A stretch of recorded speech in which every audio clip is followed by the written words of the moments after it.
Hello and welcome back to somebody on the rest today and to another edition of Smackdown Out of 10. And on the heels of a blockbuster Royal Rumble, WWE hit Fox Airways for a star-studded episode of Smackdown.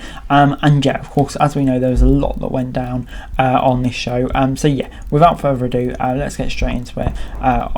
And we started things off with the US champion Logan Paul, who kicked it off talking about his Royal Rumble opponent Kevin Owens. The prize fighter emerged from the back and engaged his rival in a round of back and forth before Austin Theory entered the arena for his opening match against Owens. So it's not a surprise by any means that Theory and Owens had a good match, because both are really good in the ring with long histories of delivering between the ropes. Theory controlled enough to retain his status as an upper mid-card heel who can mix it up with any mid-card opponent, while Owens fended off interference from Paul and Grayson Waller to pick up a hard-fought victory in which he outsmarted his heel opposition.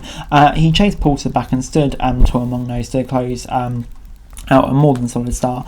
So yeah, gets 6 out of 10 from me. It seems like a continuation of this feud. I don't know whether that's a good thing or not. I think, yeah, probably is. There's definitely more legs to run. And yeah, Theory kind of playing his role as a heel, but Kevin Owens looking really good as a face here as well. So yeah, on the whole, good stuff. Before it's time for LWO versus Dunn and Bate, Legado and Pretty Deadly in a 4-way match. The Bruiserweights move one step closer to a shot at the Judgment Day in Perth with a victory here. The match featured non-stop action from all 4 teams, getting an opportunity to shine en route to British Strong Style, earning a win. The match was not only highlighted what is a low-key and uber-talented division on Friday nights, but also allowed individual feuds to shine. LWO and LDF have unfinished business, and the team of Bate and Dunn reconnected their ongoing feud with Pretty Deadly. Was it a stone-shielding match? No, but it was an entertaining match full of unflinching athleticism, and that went right all over, and yeah, proved to be a really popular match, and for me the right winners. And yeah, definitely would look forward to that match if it happened at Elimination Chamber. Backstage, before the commercial break, Bayley overheard her Damage Control teammates mocking her and claiming Bayley is done tonight, setting the stage for a big angle.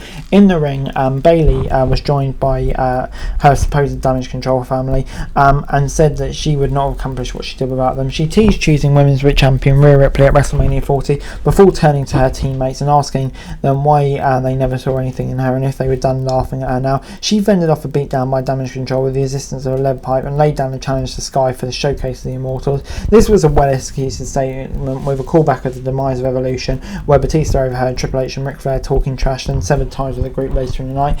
Bayley had the people on her side, and she'd be the overwhelming fan favourite in Philly for what will arguably be the biggest match of her Hall of Fame worthy career. And yeah, this rules a really good way to do it, like I said, and yeah, can't wait for that match. It was then time for Bobby Lashley and the Street Profits versus the Final Testament. The battle for SmackDown dominance continued Friday night as these teams taking each other. The match never got underway though, as a brawl broke out. Cross and Lashley squared off, but Scarlett interrupted before the Almighty could apply his full Nelson finisher. This brought former Hit Row member B-Fab down into the ring and levelled Scarlett with a big boot. The babyfaces stood tall to close out the brief segment.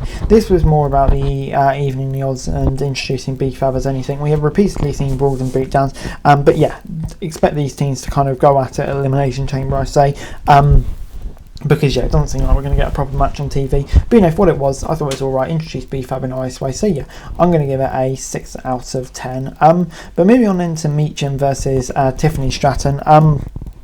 Tiffany passed every test before being put in her NXT and Friday Night SmackDown debut, defeating Mitchin in a competitive match. Tiff had plenty of opportunities to shine, seizing control before the commercial break and maintaining it coming out of it. Mitchin fought back and looked like she may have a chance of victory, but Stratton downed her and delivered the prettiest moonsault ever for the win. Mitchin was a perfect first opponent here and knew she was shine between the ropes. She sold well for the newcomer and let her get her stuff in, ultimately putting her over in a match that started slow but had fans engaged by the conclusion. This was a really good first introduction. Her star is bright, and I think it's only going to go if she continues to be put in decent matches like this against Mitchin, against Lexa Mitchin, for example. So yeah, 6 out of 10. But then it was time for the decision. After World Heavyweight Champion Seth Rollins pled his case to Cody Rhodes for a match at WrestleMania on Monday Raw, the American Nightmare made his way to SmackDown to announce the champion he will challenge at WrestleMania. After waxing poetic about the concept of finishing the story and what it actually means, I'm coming for you, just not at WrestleMania. From there, The Rock emerged from the looker into a thunderous evasion and engaged in Roman Reigns in a stare down,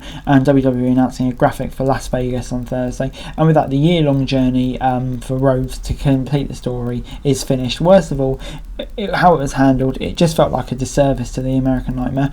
Rhodes stepping aside kind of felt like the same when Hart did it for Hogan, just made no sense. Rhodes put all the work in great admiration. Just for him to walk away, it's imperative that Rhodes offers answers on Monday Night Raw, because that, coupled with the fact that Reigns responds to Seth Rollins' criticisms of his title, yeah, it's crazy. I've always wanted to see a Rock v Roman match, but yeah, not like this. For me, this just made no sense, and yeah, I'm very, very intrigued to see where WWE go from here, whether they'll try to correct it or not. But yeah, this was crazy, an ending that I don't think many people wanted, or saw coming, to be honest.